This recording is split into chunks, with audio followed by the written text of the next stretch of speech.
Hello, everybody. I'm a practicing therapist and a doctoral student of psychology. My dissertation is based on interpersonal relationships, so most of the videos I make are going to be based in that direction. Human connection, the psychology of that connection, and the psychology of attachment. I work with a lot of individuals with attachment wounds, and I work predominantly with dismissive avoidant individuals and fearful avoidants that are leaning dismissive.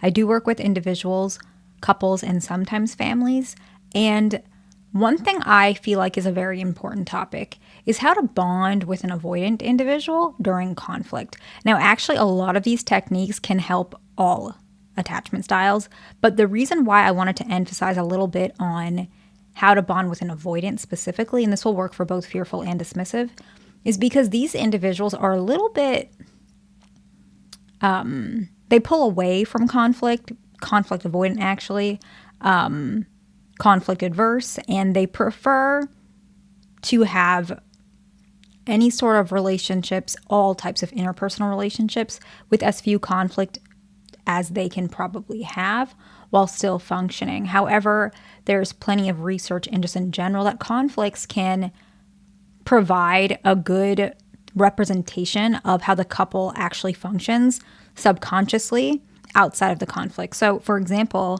me as a therapist, when I'm observing a couple and I see them conflict in the session, which happens a lot, I can immediately see all of the communication that a lot of them might be withholding, or there's a lot of behaviors like body language, which person is more in tune with the relationship at this time, right? Because a lot of relationships, one person has a little bit more investment, and then usually what happens is if it's a long-term relationship, that investment switches later in the relationship and it continues to fluctuate. But I can immediately tell in a conflict which one has a little bit more investment during the conflict or which one has a little bit more desire for X, Y, and Z. And usually these are different elements. Like one person maybe wants more of this, another person wants more of that. And before we go into some of the aspects, I wanted to start with something I saw recently in a couples session. And these individuals, this is just an example, but it is based on lots of things I see. So today we're going to talk about, let's just say, an anxious preoccupied and then a dismissive avoidant. A lot of times this happens in a session where the anxious preoccupied is very upset about something, could be crying, and the dismissive avoidant individual is kind of showing up with like a attitude. And a lot of people would assume, okay, this person, let's say it's a guy, this guy really doesn't care. This person is like out of the relationship. He has no care, like he has no will for the relationship. And that's what it looks like on the outside, right? Because you see she's crying, she's really upset. She's saying I don't feel safe emotionally with him. He doesn't answer my text messages. I feel like he's always busy. I feel like he's always hanging out with friends or he's always by himself and I don't feel like he wants to change. Let's just say those are her concerns during this session. Let's say he's got like an attitude and he's like, or it comes across as an attitude, or it's like a little passive aggressive. And the reason why he's presenting this way is not because he doesn't care about her. It's because first of all, it's also in a session, so he immediately feels like lesser power. And this is something that we are trained as therapists and in my doctorate of psychology. Like patients often feel very uncomfortable with that power dynamic. And that's part of our responsibility because we have higher power. This is just a psychological term. And so immediately this person is feeling already backed up in a corner. So it's almost like he's like in a corner and he's just doing he's just putting his walls up, like making himself very spiky to protect himself, right? And so when this is presenting in my office, like in person or even telehealth, because I see both, I do in person and telehealth, I immediately can see that this is a topic that she has probably brought up multiple times and he feels kind of confused with where the solution is, and he's acting this way for that reason. So sometimes it's really important to recognize if your partner is doing that, it's usually not a malicious intent. It doesn't mean you should let it slide, but it usually means there's a lot of feelings that they feel that they actually don't know what to do with it, and it's not that they're taking it out on you, but they're trying not to look very weak and afraid of what the result is. And so what is the first way to bond with an avoidant during conflict? The first way is to communicate your fears and needs without a negative assumption, because this is a lot of times what happens. Even with this example, she kind of mentioned he doesn't care, right? And actually jumping to conclusions might be something like, you clearly don't care about me. You haven't answered my text in 6 hours. When you could word a little bit more gentle and more willing to hear your partner out, or at least it will feel like that, you might say something like, you normally answer your text within 6 hours, and I am getting a little worried. Keep me posted, and I hope you are okay. It's still the same message, but it comes across in a completely different tone. Now, why do you think avoidant individuals would prefer the second one typically? Well, just like we had described, the individual that we were kind of giving an example of, he feels backed up in a corner. He's already feeling like the fingers are pointing at him. He's the one who's always in the wrong. That's what it feels like. And so his refusal to adjust is because he's afraid that if he just gives in, which is not healthy, it's maladaptive, but if he gives in to what his wife is saying, he's never going to get his needs met. And he is probably getting a lot of his needs unmet as well. And so he's just afraid if he's the one that gives in, he's not going to get his needs met. And part of the reason he feels that way is because he knows that she has an advantage, an emotional advantage. And I'm not saying this is wrong or right. I'm just saying it from a psychological perspective, because she can express her feelings more. She can show more pain, like she's more louder emotionally. She can cry. And so a lot of people will immediately be drawn to her concerns in comparison to his concerns, which he doesn't know how to say it like that. He barely can finish his sentence of how he's feeling, let alone show actual anguish and pain on his face. But that doesn't mean his feelings are less important, but it may look like that on the outside. And so he already knows he has an unfair advantage. Disadvantage, not unfair, because it is what it is.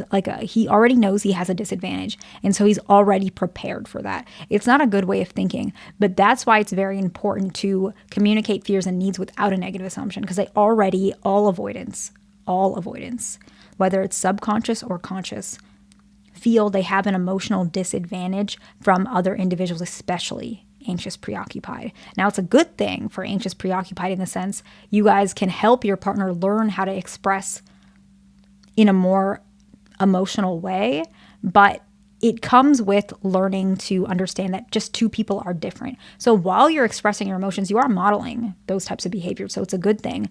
But if it's too overwhelming, it can get a little confusing. Let's say, for example, you want to teach, your partner how to run on a treadmill.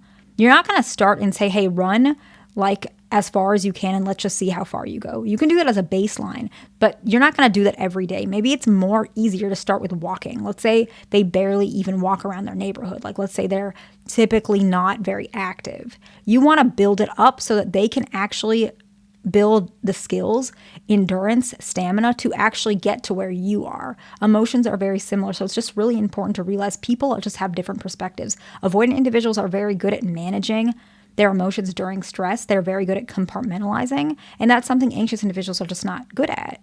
And same. So anxious individuals, you're really good at expressing how you feel and your emotions, but avoidant individuals are just not there yet. So remember that during conflict, by the way. The next one is validate their emotions and your own. Both of you guys should do this, even if you guys disagree with one another, okay? You can say simple things. I can see why you feel that way. That makes sense from your perspective. I really didn't think of it like that, and I appreciate you sharing. Not once did you say, oh, you're right and I'm wrong. You're right. Why did I even have this moment of emotion? That's not necessarily what you're saying at all, and you shouldn't be. You're just saying, I hear that from your perspective. You can even try and meet in the middle. I hear that from your perspective, but I'm going to be honest. From my perspective, it came across like this. What did you really mean? Something where you can add a bridge between the differences between y'all. And it can be very challenging, but every single person in a relationship, even if you guys are secure, there are so many different variables that cause individuals to act differently during conflict, right? It could be your gender, truly, the way you grew up, culture, even the state you're from, right? I'm from a more southern state, and the way individuals communicate in certain parts of the state in comparison to the northern part of the state is different. It's like two different states, right? And so it's very important to recognize just there are differences with people, and by connecting with one another in the way that they feel comfortable connecting, you can manage these conflicts a lot better, right? The next one is actually staying physically present and relaxed. It's very important to be a little bit mindful of how your body is, right? If you're tense, if you're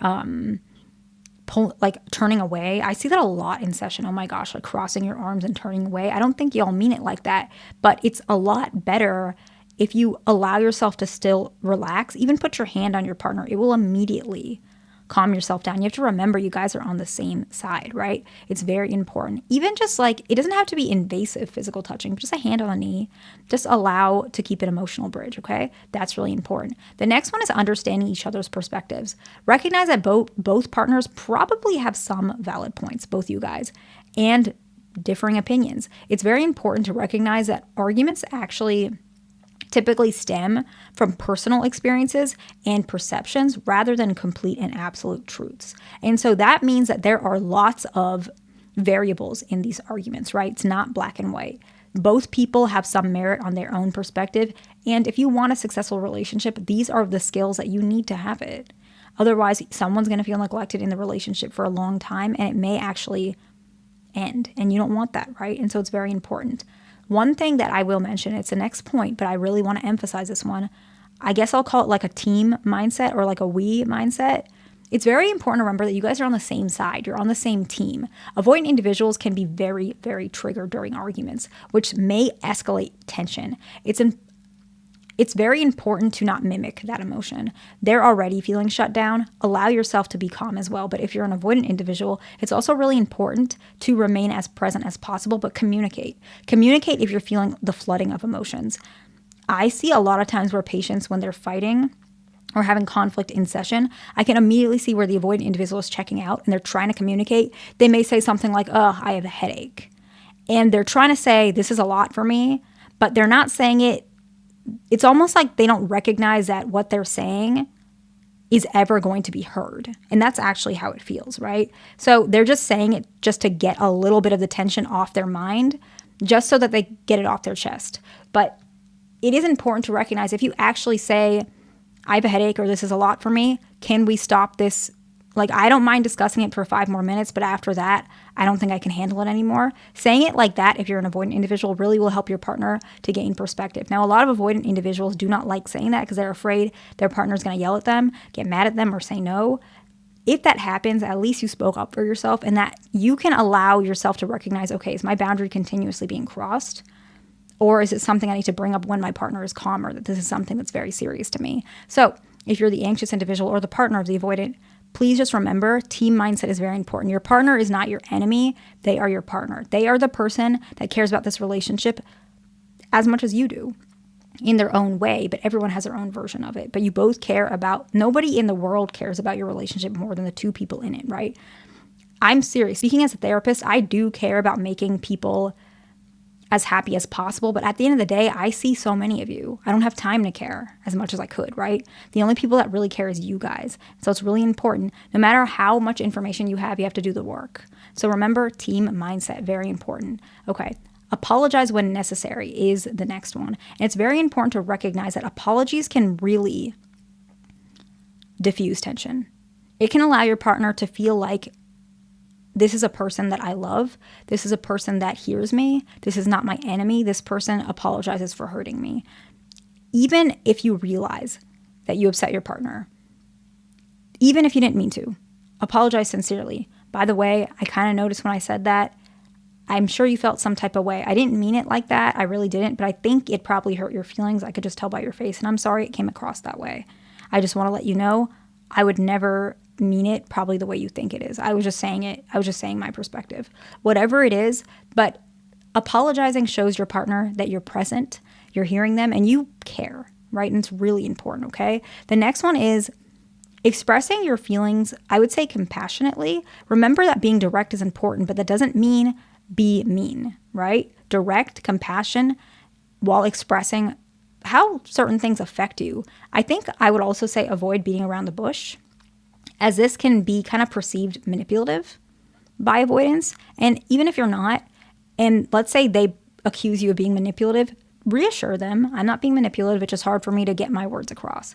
And I see this with fearful avoidant and avoidance. Like, One is dismissive avoidant, one is fearful avoidant, where the fearful avoidant is like really trying to express themselves, and the dismissive avoidant thinks it's like the fearful avoidant is like lying. I see that a lot in session. And then the dismissive avoidant gets like really offended or hurt. Like, are you hiding something? Are you lying? Like, why aren't you telling me? Like, you think I'm going to get mad? And so they get very hurt and their trust is really broken. Like they think their partner's like afraid of them or something. That happens too. But it's very important if you have that problem, because a lot of fearful avoidants particularly have that issue where it's like they really are literally trying, but they just need time to string the words together. And dismissive avoidants are very sensitive to that specifically. Anxious preoccupied don't do this, by the way. Like they're not too sensitive about this. But if a dismissive avoidant and you're a fearful avoidant is like pressuring you to express your feelings because they are feeling like triggered or crashing out or whatever they're doing, just communicate. You know, I promise I'm not like twisting things. I'm not manipulating. I'm not afraid of you.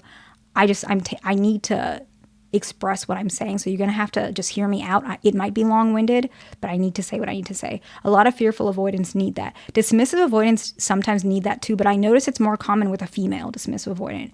Male dismissive avoidants don't really have that issue. The next one is addressing yelling.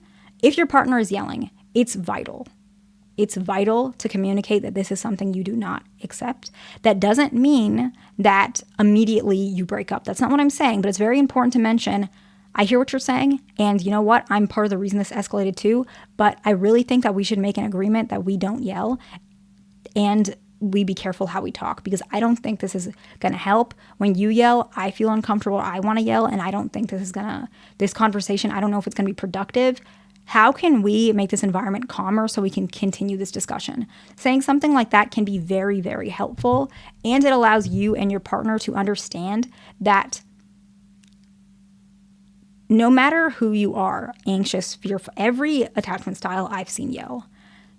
And it's very important to recognize when a person is yelling, it is because they feel like they are losing control. The way yelling looks is very different for attachment styles, though. I notice for fearful avoidance, well, I guess it depends. Fearful avoidance, I notice, can go either way, right? If they're leaning anxious, they'll do what anxious individuals do, and dismissive avoidance, they'll do what dismissive avoidance do. But with anxious preoccupied individuals, I notice they yell sometimes in the middle of crying as well. So they're yelling, they're crying, they're accusatory. And dismissive avoidant individuals, this is what I notice they do. And if you are a dismissive avoidant, you know very well, like you're guilty of this, right? You bottle it up during the entire argument, and you're in like a victim mentality. Like, I'm not trying to make fun of anybody. Like, I have been in that place. Like, I know what it is. Like, you feel like this person is just yelling at you. They're irrational, which is a negative thought. So you have all these negative thoughts about your partner while they're expressing their emotions, and then you can't take it anymore. Even though you haven't said anything, you're just in your own head, and then you kind of crash out and you say something that's really direct, really blunt. It's not really a yell, but it's really harsh. And then all it does is make your partner hurt more. So it's very important that if you are noticing this dynamic, address any sort of yelling or negativity right away for both of you guys so that these types of patterns do not happen. The next one is acknowledge pressure, okay? So if you're the anxious, preoccupied individual or the partner of an avoidant, and you suspect that you have pressured your partner, discuss it. I know that I'm not saying this is your responsibility, but it's very important if you notice that your partner is feeling pressured about something that you've been talking about a lot. It's very important to recognize, by the way, I brought this up a couple times. Is this bothering you? Are you feeling pressured? Are you feeling uncomfortable? Because a lot of avoidants struggle with pressure and they may behave in a negative way due to that pressure. Let me know if this topic is too much right now. We can always put on the shelf and revisit later, okay? The next one, acknowledge what you appreciate about your partner. Even in mid-argument, you can say, I know you're trying your best. I see that. Even if we're not aligned right now, we're always on the same side. Something very, very simple really helps your partner, okay? The next one is very important. Seek solutions together. Even during calm moments, even outside of the argument, always work towards seeking solutions together. But I would say in an argument, word it like that. I want this argument to be productive, and I'm really not trying to make it that we're against each other. So please remember that. If I go out of line, dial it, just let me know, and I promise I'll dial it down, and I want to be able to do the same for you. Can we agree? Something like that. You guys are on the same side, just trying to find out how we can fix this. How can we fix it so that I'm not as upset? Let's just say you're the anxious partner. I'm not as upset when you don't answer the phone, but at the same time, you're answering more. How can we meet in the middle? Something like that, right? The next one is, sharing future expectations of how this argument will play out. I think a lot of avoidant individuals like this because it helps them to recognize the fight is not going to just go on and on and on, right? Kind of share, I'll do whatever I can take, whatever I can do to get this argument to this solution, X, Y, and Z. I don't want to always be fighting about this. I want to let it go too, but I just am mentioning, I just expect that we can move forward, both of us, and we both are trying our best. That's all I expect. I don't want any misunderstanding. So if you're confused about something, just bring it up because I want to have a collaborative approach. Something like that to allow avoidant individuals to recognize you're not just fighting because you like to. A lot of avoidant individuals have a very negative assumption that their partner just likes to fight, which is not true, right? But a lot of avoidants think that way. And so it's very important to clear that up. The next one is avoid repetitive arguments. Refrain from bringing up the same issue frequently. Give each other space in between bringing the same argument up. Understand that things are not going to change right away, right? And I think the most important aspect is end the disagreement with some sort of unity. Arguments are not about being won, they're about being resolved. So you can say something like, let's figure this out another time. I feel like we made good progress. I care more about us than being right. And honestly, I feel like we did pretty good, but I think tomorrow's a really big day. How about we wrap it up and just go to dinner? Something very simple, okay? I hope this video made sense. Please like, subscribe, and I will see you in the next one.